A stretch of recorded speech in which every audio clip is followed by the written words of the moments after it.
lights out very, very shortly, and we are racing here in round 15. Great launch from position by the number 28 bike of GUEVARA. Sasaki slots himself into second place, ahead of HOLGADO. Around the outside of HOLGADO comes Tatsuki Suzuki on the Leopard Honda.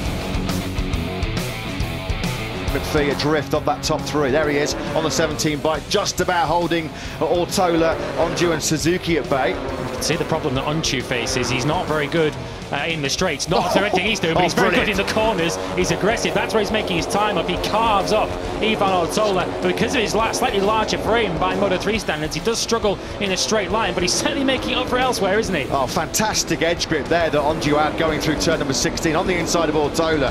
Back with this big group fighting for fourth place. Keeping himself at the head of that group is Dennis Honchu. Only just. Only just, though. It's Munoz who leans on Adrian Fernandez. It's Fernandez actually gets the better of that one. And now Adrian Fernandez on what will be a career best fifth place for him, putting all of the controversy behind him yesterday with the pit lane incident with the stolen guard of Max Racing Mechanics. Fernandez up into fifth. Oh, that was really hard.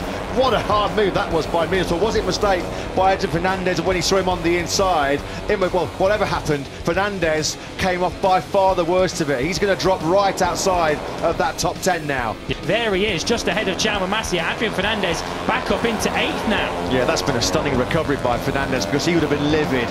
It would have been tough to have kept his composure there, because he was on course for a top 5 at least. In the top 3 is Adrian Fernandez. Oh, that was close to his fellow KTM rider Jaume Masia.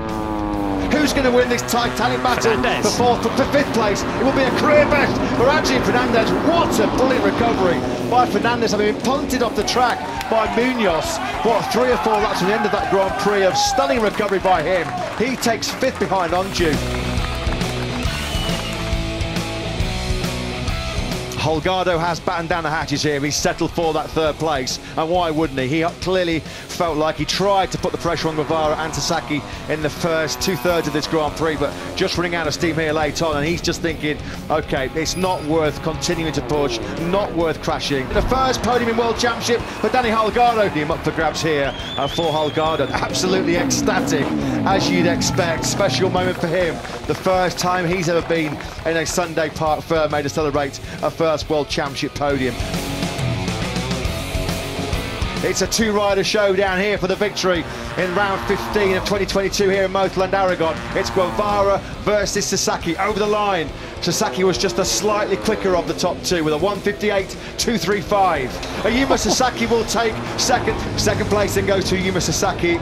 There was Max Biaggi, the Roman Emperor, a MotoGP legend now, of course, seeing his man back on the podium. Stolgada, Husqvarna 18 man. He's got the big Japanese flag, which we'll see a lot of in just 5 days' time when Free Practice Friday gets underway over in the Twingram Motegi. 4 flyway races coming up in the next 5 weeks. Quick progress check on Dennis Foggia. Progress is probably the wrong word. He's going backwards still down the field. He did a 1:58.9 last time around, which is slower than all the riders up ahead of him. He's only hanging on to the final World Championship point at the moment. Is Dennis Foggia, the winner here last year, winner last time around in San Marino. As it stands at the moment, his World Championship hopes are fading fast. Sergio Garcia now on the inside of Ortola. That's going to be really, really close. In fact, he got too close. Garcia then just getting a little bit impatient there, wasn't he? MISANO a little bit of a rash move there, so he rubbed up the inside of Ivan Ortola, and he came off by far the worst of it. He's just now trying to cling on to a place inside that top 10 with Diogo Moreira, but that was a big mistake. Just a little bit too impatient from Garcia. And Garcia under pressure as well from the 2 CF Moto riders, Artigas and Tatai coming into the picture. Garcia then does use the top speed and some slipstream of that gas machine to ease on through by John McPhee. So that's picked back up 11th place for the number 11, although he's wide. Oh, well wide coming out the final corner. It's been very scrappy, hasn't it? Messy from Garcia these last 3 or 4 laps. McPhee then allowed to come straight back through, and Artigas picks him off thanks to that mistake coming out the final corner. So he was briefly up into 11th, Garcia, now pushed back to 13. the pole man Ethan Guevara on course for a hat-trick of wins in Spain this season. He won in Jerez from pole position, he won from the front row in Barcelona. This would be a dream scenario, not just for another home win for Guevara, but with his championship rivals faltering here in Aragon.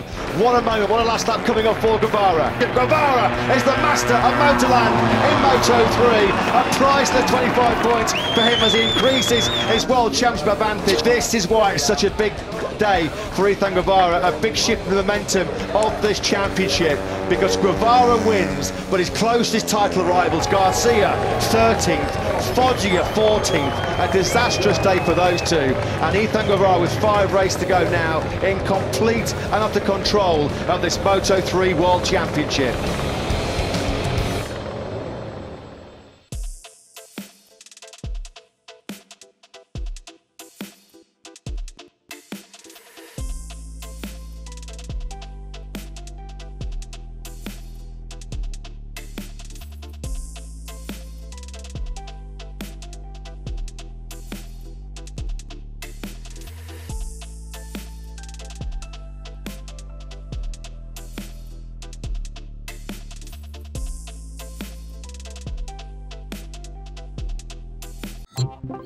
If you like these videos, click here and here.